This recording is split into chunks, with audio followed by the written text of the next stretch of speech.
Olá, tudo bem? Nesse vídeo eu pretendo esclarecer as principais dúvidas a respeito das contribuições extraordinárias dos fundos de pensão, como a FUNCEF e a Petros, e o imposto de renda. Essa questão está no STJ para ser decidida e os contribuintes têm muitas dúvidas. Então, nesse vídeo, eu pretendo sanar as principais dúvidas. Se você tem alguma dúvida a respeito desse tema, fica comigo até o final e você vai entender tudo o que está acontecendo.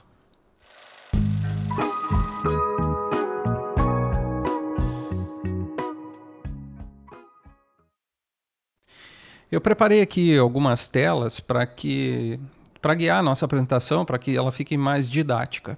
Primeiro, para começar, é importante explicar o que é o tema 1224 do STJ, o que significa isso. Bem, sempre que uma questão de direito, uma questão jurídica, acaba se repetindo no Poder Judiciário, ou seja, muitos contribuintes ou muitas pessoas ingressam com ações judiciais para discutir uma determinada questão, essa questão jurídica pode ser considerada como um tema repetitivo pelos tribunais superiores, como aconteceu aqui nesse caso no STJ.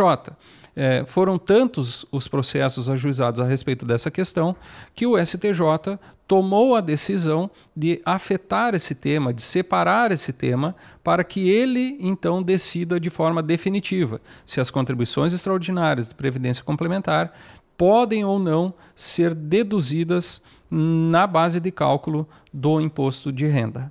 Então, isso significa que o STJ cadastrou esse tema lá, 1224, e no momento em que ele julgar esse tema, a decisão final será aplicada a todos os demais processos.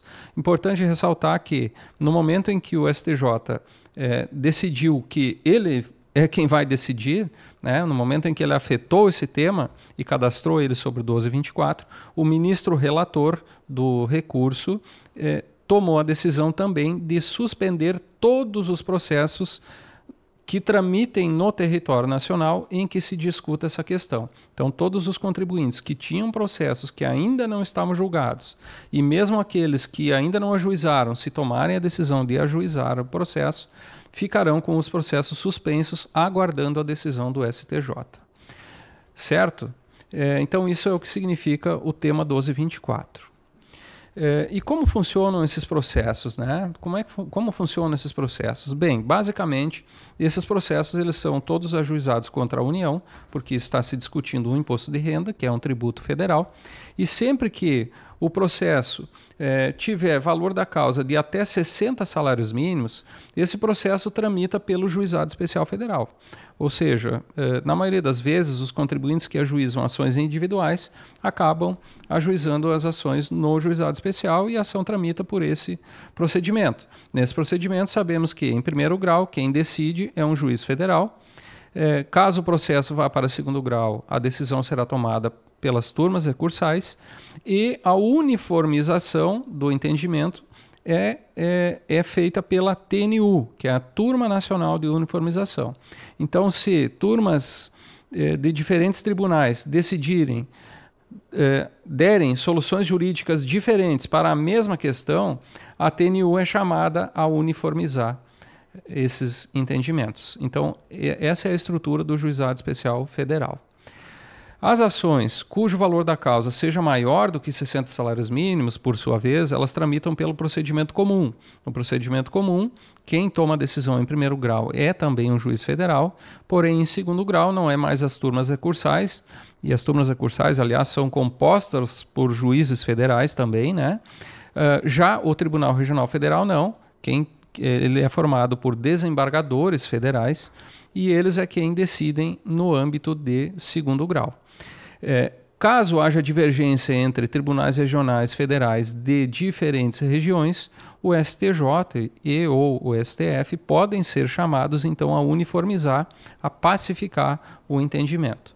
Certo? Então, no caso concreto aqui, em se falando das ações que discutem a possibilidade de se deduzir as contribuições extraordinárias de previdência, via de regra, as ações individuais que são ajuizadas pelos contribuintes individualmente, elas tramitam pelos juizados especiais federais.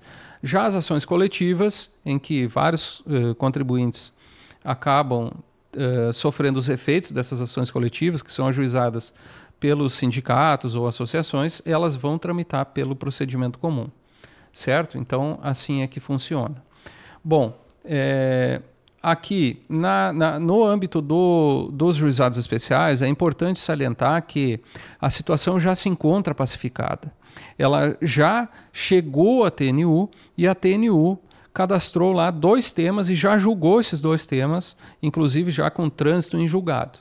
O tema 171 da TNU, nesse julgamento a TNU decidiu e fixou a tese jurídica de que as contribuições podem sim ser deduzidas na base de cálculo do imposto de renda.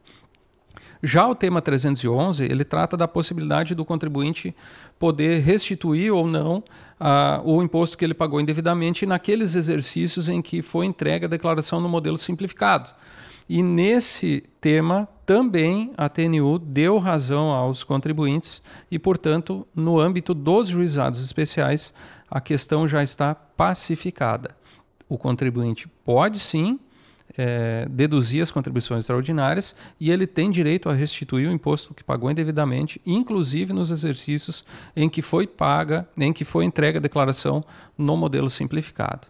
Porém, as ações coletivas que tramitam no procedimento comum ainda não têm a situação pacificada. Ainda estamos aí, então, com o tema 1224, mencionado no início desse vídeo, aguardando julgamento.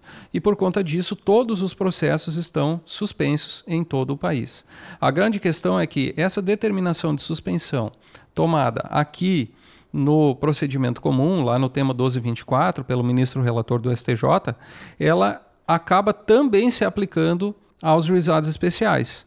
Ou seja, mesmo que um contribuinte hoje ajuize uma ação no juizado especial, ela sofrerá os efeitos dessa decisão que mandou suspender todos os processos em todo o país, mesmo que a situação já esteja pacificada. Então, essa situação que já estava pacificada, ela era muito favorável aos contribuintes no ajuizamento das ações individuais antes dessa decisão do STJ. Mas logo na sequência aqui da minha apresentação já vai ficar um pouco mais claro sobre o que está acontecendo no STJ.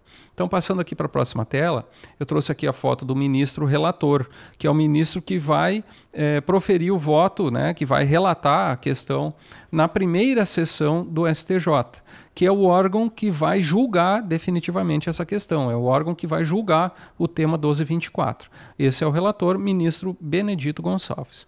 Como funciona a primeira sessão? A primeira sessão ela é composta pelos ministros componentes da primeira e da segunda turma. O STJ ele é composto por 6 turmas, a primeira até a sexta. Somente a primeira e a segunda são as turmas que julgam questões tributárias. Portanto, somente essas turmas julgam esse tipo de questão, né? Se as contribuições extraordinárias podem ou não ser deduzidas. Cada uma dessas turmas ela é composta por 5 ministros. A grande questão aqui é que em setembro de 2023, essa questão chegou até a primeira turma e os 5 ministros da primeira turma, dentre os quais está o ministro relator desse recurso do tema 1224, que será julgado, então esses 5 ministros da primeira turma decidiram que sim, os contribuintes podem deduzir as contribuições extraordinárias na base de cálculo do imposto de renda. Então essa decisão foi tomada em setembro de 2023. Porém, logo na sequência, no mês de novembro, se não estou enganado, novembro ou dezembro de 2023, a segunda turma também foi chamada a responder a respeito dessa questão. E, de forma diversa, a segunda turma, também por unanimidade, os 5 membros da segunda turma disseram que não. Eles decidiram de forma contrária aos contribuintes, afirmando que os contribuintes não têm direito de deduzir as contribuições extraordinárias na base de cálculo do imposto de renda. Quando isso acontece, ou seja, 2 órgãos dentro do mesmo tribunal tomam decisões ou oferecem soluções jurídicas diferentes para a mesma questão, nesse momento, então, elas se reúnem, essas 2 turmas, naquilo que se chama, em outro órgão do STJ, que se chama a primeira sessão, para então decidir de forma definitiva, ou seja, os 5 ministros da primeira turma mais os 5 ministros da segunda turma vão se reunir na primeira sessão para decidir o tema 1224. Então é isso que levou a essa suspensão. E o ministro relator será o ministro Benedito Gonçalves, que pertence à primeira turma. Qual é a composição hoje, qual é a situação hoje, né? Estamos gravando esse vídeo aqui no dia 13 de janeiro de 2025. Então, qual é a composição da primeira sessão hoje? E aí, a gente vê aqui uma situação que para os contribuintes pode ser interessante, pela seguinte circunstância. Hoje, a composição da primeira sessão, que é composta pelos 5 ministros da primeira turma e 5 ministros da segunda turma, ela está desta forma. São esses os 10 ministros que compõem a primeira sessão. Deixei aqui marcado com uma flechinha azul os ministros que são oriundos da primeira turma do STJ. Aqueles mesmos ministros que julgaram em setembro do ano passado de maneira favorável aos contribuintes. Então, esses 5 ministros aqui, eles vêm da primeira turma e permanecem aqui, compondo a primeira sessão. Porém, somente o ministro Francisco Falcão que está hoje na primeira sessão, tem origem na segunda turma, ou seja, houve um rodízio de ministros e aqueles 5 ministros, ou melhor dito, daqueles 5 ministros que compunham a segunda turma, que votou de maneira contrária aos contribuintes, lá em novembro ou dezembro de 2023, daqueles 5 ministros, somente o ministro Francisco Falcão permanece aqui compondo a primeira sessão, que é composta pelos ministros da primeira e segunda turma. Então, isso a gente vê como uma questão bastante favorável aos contribuintes. Uma outra questão interessante é que o ministro Benedito Gonçalves, esse ministro aqui, que é o relator do tema 1224, como já mencionei aqui nessa outra tela, esse ministro, ele é oriundo da primeira turma também, e nós já conhecemos o entendimento dele. Ou seja, ele já votou favoravelmente aos contribuintes. Ele pode mudar de ideia? Pode, com certeza pode mudar de ideia. Todos eles podem mudar de ideia. Porém, nós temos já um encaminhamento, já sabemos qual é o entendimento dele. Para que ele mude de ideia, obviamente, ele precisará fundamentar. E ele é o relator. Sabemos também que o relator, via de regra, o voto do relator tem um peso importante, pois ele é o primeiro a apresentar o seu voto, e muitas vezes a gente acaba acompanhando os julgamentos e vê que os demais componentes do órgão colegiado acabam seguindo o voto do relator, acabam votando com o relator. Então, não conhecemos aí o entendimento dos outros ministros, né? Porém, temos aqui já 5 votos aqui, ou a sinalização de 5 votos favoráveis. Obviamente, como eu mencionei, cada um deles pode sim mudar de ideia, certo? Mas são 2 circunstâncias importantes: 5 votos que conhecemos e o ministro relator, que também é da corrente favorável aos contribuintes. Então, essa é a situação atual no STJ. Até o momento não foi pautado ainda esse julgamento, não se sabe exatamente quando será esse julgamento, e inclusive daqui para frente, até o momento do julgamento, pode haver um novo rodízio e essa situação se alterar para o bem dos contribuintes ou para o bem da União, né? Por fim, eu queria aqui responder as 4 principais perguntas que nós temos recebido ultimamente. A primeira delas: ainda é possível ajuizar essa ação para quem não ajuizou? Sim, é perfeitamente possível ajuizar uma ação individual. Ajuizando a ação individual, a ação do contribuinte tramitará pelo juizado especial, pois, via de regra, ela terá o valor de menos de 60 salários mínimos, e logo após o ajuizamento, o juiz da causa, o juiz que foi designado para julgar, ele vai determinar a suspensão do processo, ou seja, você ajuiza e a ação imediatamente ficará suspensa, aguardando a decisão do STJ.